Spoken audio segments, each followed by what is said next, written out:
Hey guys, thanks for tuning in. This is optibotimus coming at you with another video review. And on today's episode, we're going to be taking a look at the new Hot Toys MMS 384 of the Sideshow Collectibles exclusive Batman Imposter version of the Joker from the Suicide Squad. And this figure has really polarized a lot of people in the collector community because this look for the Joker never actually appeared in the Suicide Squad film. And a lot of people right now either love it or they hate it. There's like no in between. But for the packaging on this, I really like what they did. It's very busy and chaotic. You can see all these little skulls with like ha ha ha ha ha ha all throughout it. And the skulls themselves kind of look like little court jester sort of things. Absolutely love it. You can see you got like this Batman shaped emblem that's kind of cut out and you can actually see through to the figure that's underneath it. On the side here, all those same kind of skulls continue around there. On the back of the package, you got the various warnings and contact information, as well as that Batman logo with Joker kind of painted across it.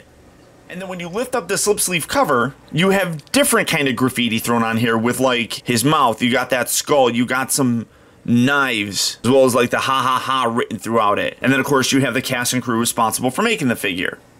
And then on the front of that internal package, you kind of have like a Joker playing card, and then you see it's kind of cut out and you can see the figure underneath. But again, all this graffiti kind of thrown throughout it. So packaging wise, I'm really very impressed with it. It's very, very busy and absolutely chaotic, which fits with the Joker absolutely beautifully. But for the packaging on this guy, that's about it. So without further ado, let's get him out here and see how cool he actually is.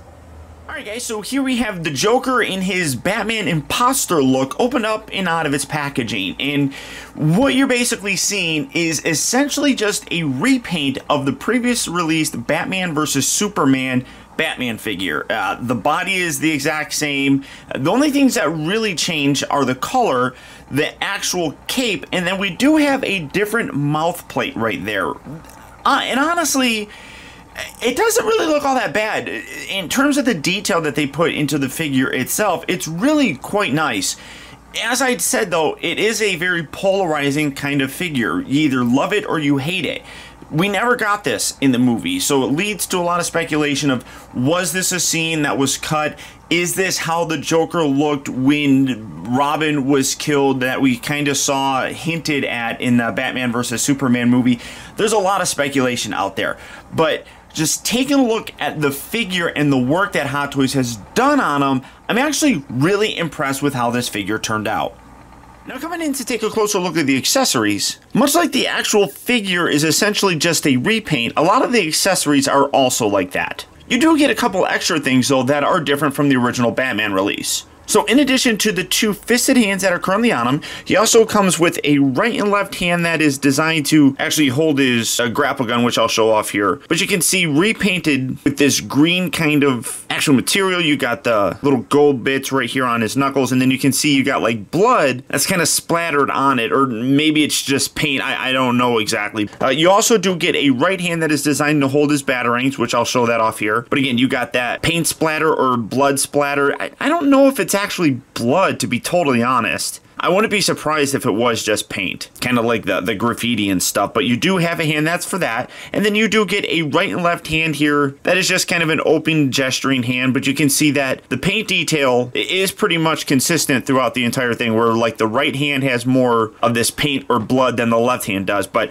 overall real great detail. So coming in to take a slightly closer look at that, you can see that, like I said, you got that really nice red paint throughout there, you got the main glove, which is green, and then you got some nice dirt kind of thrown throughout there in the crevices and cracks, which does look really good, and then a very nice metallic gold paint here on the actual knuckles. Real nice detail. You also do get a couple extra black wrist pegs in case anything happens to the ones that are currently on them. And then, like I was saying, you do get some of the, I can't pick them up, a couple extra batarangs here. Again, in this gold color as opposed to the silver that the original one was in. But you also have that paint kind of splattered on here. It is different on each one, which does look really cool. I like how they have a little bit of a difference going between the two. But like I said, I mean, it more or less comes across as paint than just actual blood splatter. Some parts on him like on the display stand here, which I'll show that up. It looks like blood splatter, but this more or less just looks like paint. Kind of much like what's going on here with his grappling gun. Again, nice gold, whereas the other original one was like black, I do believe. But then again, you got that paint splatter thrown throughout there. And then you get this piece here, which is new, but I mean, I'm really not all that overly impressed with it. It says God's only child. This is a, it kind of feels just like a piece of plastic, to be totally honest, like it's a sticker or something that's kind of overlapped on each other.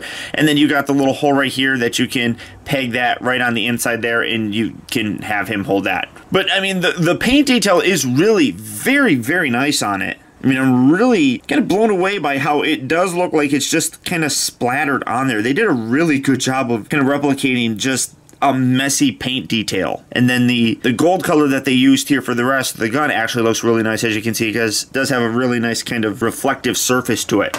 You also do get the display stand here. Now, this is where I was talking about, like right here, that totally looks like blood splatter, as opposed to this where it just looks like globs of paint. And that might be what they're going for, because like I said, you can see on here, it looks like he just painted various things.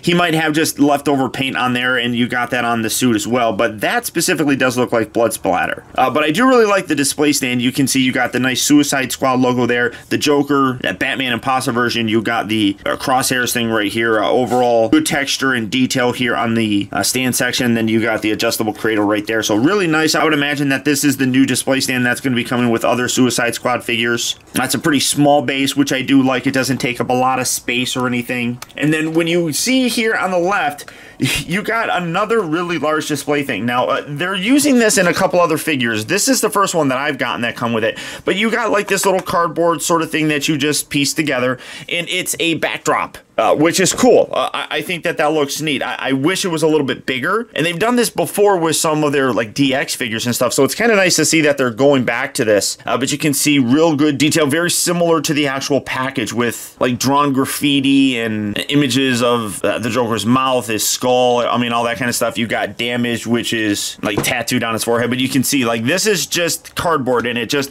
kind of latches in here, and then you slide this up. I'm not 100% certain how I feel about the overall quality on it, I guess, because it is just cardboard. Over time, one thing that I've noticed just kind of having it sit here is it tends to bend forward. So I don't know necessarily if this is something that I would use in my display. I think it looks pretty cool. And like you could see before, I mean, it looks nice when you put the figure in front of it. I just kind of wish that it was bigger.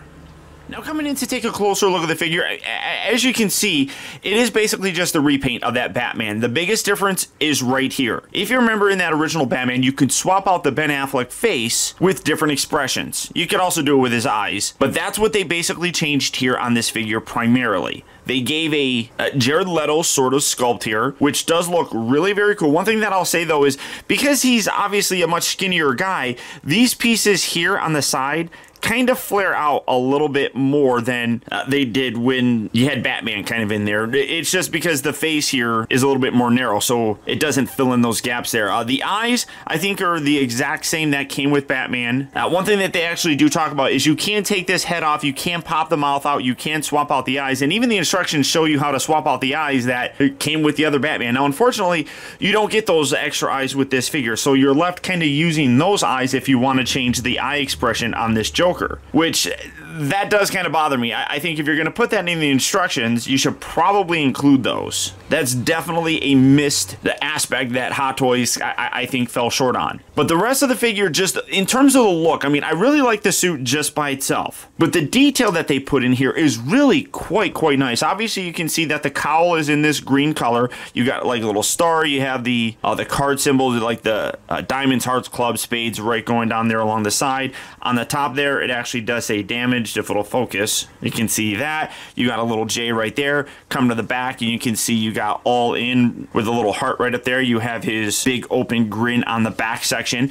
You can see that the cape is done in a more purplish color, but you can also see it's hugely ripped and tattered, which actually does look really cool. I really dig the way that actually turned out. And then you come down here, and again, you got that purple with a lot of black detailing kind of thrown throughout there. Also, you're seeing a really different Batman logo logo in terms of color and sort of paint detail. Now, I don't necessarily think it's sculpted differently, because as I feel this, it does kind of feel like this paint detail feels like it's put on top of it, so it feels like it was just superimposed on the logo. But you can see you got like a little scorch mark right there. You got some of that splatter throughout the entire thing. Come down to the midsection, and again you can see like the paint dripping down here, and then you got the belt, which has been spray painted green with all the different card types and everything on there. The entire thing has that. I mean, you got that belt, you got that kind of going throughout there as well. Great coloration throughout the green here in the gauntlets with some black in there as well. You got the gold through the knuckles, you got the gold blades here on the outer section. On this one, you can see it says ha ha ha ha ha written throughout the entire thing, which looks really nice. And then on this one, as you can see in the opening section, the bottom section actually has his smile painted. Now, one thing that I do kind of wish is that it was painted on his hand, because if you remember the Joker, he put his hand up to his mouth and he had that tattoo on his actual hand. That would have looked cool. I think it would have been hard to actually do on here because of the way that this was. You probably would have had to have used a completely different hand. So I don't mind so much that it was painted on here. It kind of, it fits, it works. I just think that it could have been a little bit better. You come down here to the rest of the legs. Again, you got the ha ha ha ha ha painted along the left leg. You got some more of that splatter here. You do have the bat butt still on here. That wasn't fixed. You got the laughing written on there. You got a really cool image. That's a little skull that's in a spade right there. That looks really cool. And then on this foot, you can see painted on the actual top part of his foot is a open grin as well. So you got a lot of really nice paint detail on the bottom of the foot itself, which does look really cool. I love the way that they did that. So I mean, overall, great deal, and I love that head sculpt. I mean, that is really cool looking. I love that they got the silver grill kind of in there. A lot of people did not like that. Watching the special features, they kind of designed it as a way where they anticipated that at some point in time, somebody would have punched the Joker and knocked out his teeth. Which makes sense. I mean, when you think of it that way, I mean, that totally seems like something that would happen, and then he would just go and get fake teeth in there. So overall, great detail on this entire figure. It definitely has a used kind of feel because we've gotten it. I wish that we knew where it came from, because I think that people would appreciate it more. The paint detail and the changes that are on here really are terrific. I think that they did a great job, and I just feel as if it's going to be lost on people because we never got this. I mean, we may get it at some point in time in the future with something else. I don't know, but the overall look is still really cool. Obviously, this is like Batman's bodysuit and everything that we got in the other one, and there's no way that Jared Leto was as big as this in the film. So maybe it was a dream sequence. Who knows? I mean, it's maybe Batman was dreaming about the time when Joker killed him, and he blames himself. So he envisions himself looking like the Joker, being responsible for Robin's death. I mean, like I said, all speculation at this point, but I do think that the look for the figure is really nicely done. Granted, it's primarily just a repaint, but there's a lot of character to it, and it's really very unique. And looking at the figure, it really does make me wonder what they had planned initially for the Suicide Squad film. One that, to be totally honest, I was not a very big fan of. The best parts of the movie were really the Joker and Harley parts. So I wish I knew the backstory of why this exists. Hot Toys usually doesn't just randomly create a figure that doesn't have some kind of an actual backstory. So my guess would be they got very early drafts of the film in which something like this existed, and they started developing it. But by the time the film came out, that part of the film was cut, and obviously Hot Toys already invested in this, so they're still going to release it. I do think that this is a very love or hate type of figure, mostly because we never saw it in the film. If we actually got it in the film, I think more people would really appreciate it. As it is,